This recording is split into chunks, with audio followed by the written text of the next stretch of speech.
लेकिन जहाँ पर हम रोज़े के अंदर होते हैं तो बहुत सारी चीज़ें जब उनसे हम गुजर रहे होते हैं, सर दर्द जो है वो बहुत सारे लोगों को दरपेश होता है। बहुत सारे लोग सर दर्द का शिकार हो जाते हैं और उसकी मुख्तलिफ वजूहात हो सकती हैं। समटाइम ये कि हम सैरी नहीं करते, समटाइम हमारी नींद पूरी नहीं होती, या कोई गलत चीज़ हमने मेडिसिन ले ली, तो मुख्तलिफ मल्टी रीजन्स की वजह से सर में दर्द रोज़े की हालत में अगर हो जाए तो किस तरह से उसे निपटा जाए, इसके लिए हमारे साथ professor doctor captain retired Arshad Humayun साहब मौजूद हैं फैमिली फिजिशियन में। आपको वेलकम कहेंगे डॉक्टर साहब पाकिस्तान मॉर्निंग में।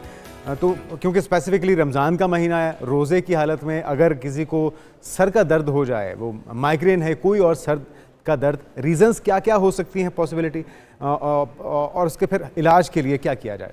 सबसे पहले बहुत शुक्रिया जी, बहुत कॉमन टॉपिक है सर दर्द। जो हमारे तकरीबन 20% जो पेशेंट है ना वो सर दर्द के साथ होते हैं। अच्छा। और एक और चीज़ बड़ी ज़रूरी है कि वो कहा जाता है कि pain is a blessing and disguise.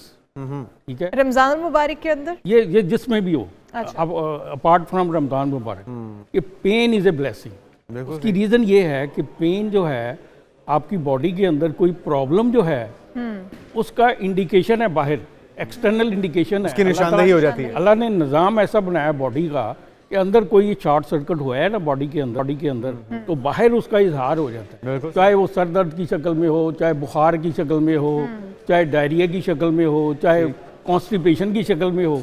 ये तमाम साइंस एंड सिम्टम्स जो हैं ना, मैं कहता हूँ ये तमाम साइंस एंड सिम्टम्स जो हैं they are blessing and disguise. चलें, ये तो ब्लेसिंग तो हो गया, लेकिन रोजे की हालत में अगर आपको सर दर्द शुरू हो जाए ना तो बर्दाश्त का एक दूसरा आपकी बात बिल्कुल ठीक है कि रोजे में सर दर्द बढ़ जाता है। उसकी कई वजूहात हैं। आप सुबह रोज़ाना 11 बजे टी ब्रेक करती हैं, वो लेती हैं चाय, रोज़ों में आपने वो टी नहीं ली, सही, उस टाइम पे आपको सर दर्द होगा, सेम उसी टाइम पे होगा और वो कंटिन्यू करेगा।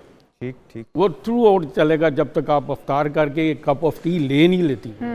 इसी तरह जो स्मोकर हजरात हैं या कोई भी सब्सटेंस अब्यूज़ कर रहे हैं किसी किस्म का, अल्कोहल है या एडिक्शन हैं, या आपको पता है ये गुट्टे छुट्टे पान वगैरह खाते हैं, गुटके वगैरह।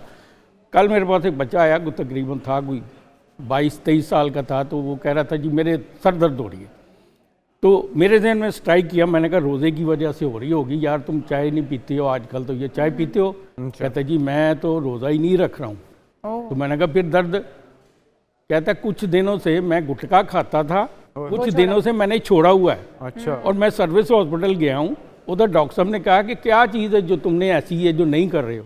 वो कहता है जी मैं गुटखा खाता हूँ। उन्होंने कहा थोड़ा सा गुटखा खा लो, वो मैंने खाया तो वो ठीक हो।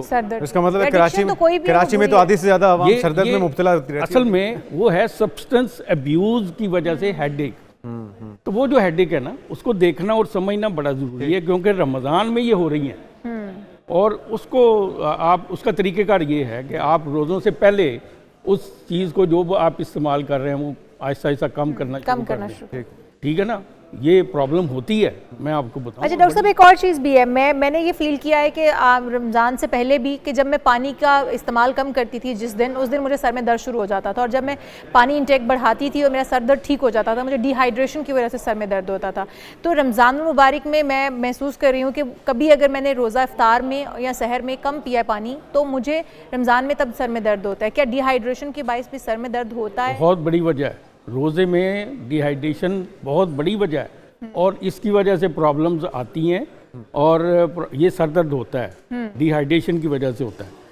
डिहाइड्रेशन की वजह से गुर्दे के ऊपर भी इफेक्ट आता है, बिल्कुल, और भी जिल्द के ऊपर भी इसका डिहाइड्रेशन का इफेक्ट है, काफ़ी चीज़ों के ऊपर है। इसका तरीक़ेकार ये है कि जब आप अफ्तारी के बाद से लेके सहरी तक पानी का इस्तेमाल ज़्यादा करें, ठीक है ना, ये तो इसका हल हो गया। और नींद का पूरा ना होना, ज़्यादा थकावट हो जाना, ओवर एक्सर्शन हो जाना, ये देखें, ये आपको मैं बताऊं कि सर दर्द भी रोज़े में, क्योंकि नींद डिस्टर्ब हो जाती है, आपकी पोर्शंस में नींद होती है। आप अफ्तारी करते हैं, अफ्तारी करने के बाद थोड़ा बहुत काम शाम करके तरावी पढ़ते हैं और फिर सो जाते हैं और 2 बजे 3 बजे 4 बजे उठ जाते हैं, 4 बजे उठते हैं, ठीक है जी।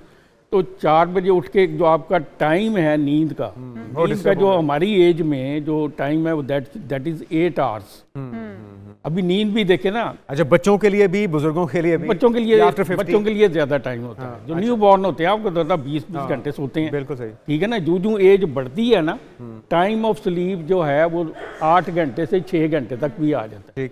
अभी बच्चों का 8 घंटे में नींद की आवर्स तो तकरीबन 20 घंटे जो आप बता रहे हैं, उनकी नशोनुमा भी उन्हीं 20 घंटों में होती है जब वो सो रहे होते हैं, जब वो जो सो रहे newborn होते हैं। नींद एक बहुत बड़ा, देखें नींद जो है इसका साइकिल होता है बाकायदा, और क्वालिटी ऑफ स्लीप जो है वो बड़ी इंपॉर्टेंट। बिल्कुल सही। अच्छा, क्या दौरान रोज़ा क्या ट्रीटमेंट हो सकते हैं दवाई लिए बगैर, किस तरह से उस पेन से छुटकारा मिले? उसमें तो ये है कि फ़र्ज़ करें सर दर्द हो रहा है या कोई भी प्रॉब्लम हो रहा है तो आप पानी ठंडा सर के ऊपर डाल लें, मुनासिब सा कोई तरीका कर लें, ठीक है। इससे भी फ़र्क पड़ जाता है। ठीक है, कोई तो ऐसे थोड़ी सी अपनी पॉइंट्स भी होते हैं? प्रेशर पॉइंट से भी आप कर सकते हैं, एक्यूपंक्चर पॉइंट से, उससे भी कर सकते हैं। और भी चीज़ें अपनी टेंशन्स को डाइवर्ट करने की कोशिश करें, ठीक है ना। बाज़ दफ़ा टेंशन्स भी होती हैं जो सर दिमागी और एक सोचें। पावर नैप ले ले अगर बंदा रोजे नैप की तो हालत इतने में आप इंपॉर्टेंट है। देखें हमारे मज़हब में हज़ूर सल्लल्लाहु अलैहि वसल्लम की ये सुन्नत थी कि वो नैप करते थे, जिसको हम कैलूला कहते हैं। जी। अभी कैलूला क्या है कि वो हम कहते हैं कि तकरीबन जोर से लेके असर तक जो टाइम है ना, उस टाइम में थोड़ा सा आप हल्की सी नींद लें। हल्की कैलूला से मुराद ये है कि वेरी सुपरफिशियल स्लीप होती है, वो तकरीबन 30 मिनट्स तक होती है। अच्छा, वो जब स्लीप लेते हैं ना, स्लीप की किस्में हैं, डीप स्लीप है, सुपरफिशियल स्लीप है। इसको हम मेडिकल टर्म में कहते हैं रैम स्लीप और नॉन रैम स्लीप। रैम की मीन्स ये है कि वो डीप स्लीप जो होती है ना, उसमें रैपिड आई मूवमेंट्स तो ये असरअंदाज होती है आपकी बॉडी के ऊपर, आपका सर दर्द है तो रिलीफ मिलता है आपको? आप देखें ना, जब आप कैलूला कर लेते हैं जोहर के टाइम पे, आपकी दर्द भी ठीक हो जाती है, आपकी बॉडी में रिजुविनेशन हो जाती है, आपकी स्पिरिचुअल पावर बढ़ जाती है, आप जो है ना एक रिचार्ज हो जाते हैं, और रात के टाइम पे पर आपकी जो नींद कम है वो कवर कर देती है। ये मकसद है कई इसके हम देखें। अब अपना स्लीप पैटर्न बेहतर कर सकते हैं, और फिर रमज़ान के अंदर अगर आपका नींद पूरी नहीं हो रही तो आप एक पावर नैप लेकर उसकी कमी को भी पूरा कर सकते हैं, और आप एक दोबारा से फ्रेश हो जाते हैं। आप देखें जी, सेल आपके चार्ज हो जाते हैं। बहुत शुक्रिया। मैं बताऊं आपको कि मैं सऊदी अरब में था तो वहाँ पे जोर से लेके असर तक कारोबार बंद होता है। बिल्कुल ऐसे। अच्छा, कैलूला करने का ये मकसद नहीं है कि आप जाके अलग बेड, आप गहरी नींद हो जाए, चेयर पे बैठे बैठे भी कैलूला कर सकते हैं। बहुत शुक्रिया। इजी हो जाए, रिलैक्स करें। वो तकरीबन आपको जो वेव्स हैं होती है ना, स्लीप वेव्स होती हैं, delta wave, theta wave, alpha wave, वो आप स्लो कर लेते हैं तो उस दौरान में कुछ तकरीबन 30 मिनट्स अगर आप बाकी दिन के लिए आप खुद को तैयार कर वो आप तैयार, थैंक यू सो मच आपकी डॉक्टर साहब। इम्यूनिटी बढ़ जाती है, आपकी स्पिरिचुअलिज्म बढ़ जाती है। बिल्कुल ठीक। डॉक्टर साहब, प्रोग्राम का वक्त भी खत्म हो चुका है। आपकी उम्मीद करते हैं हिदायत पर अमल करते हुए हम सर दर्द से छुटकारा हासिल कर पाएंगे। बहुत शुक्रिया।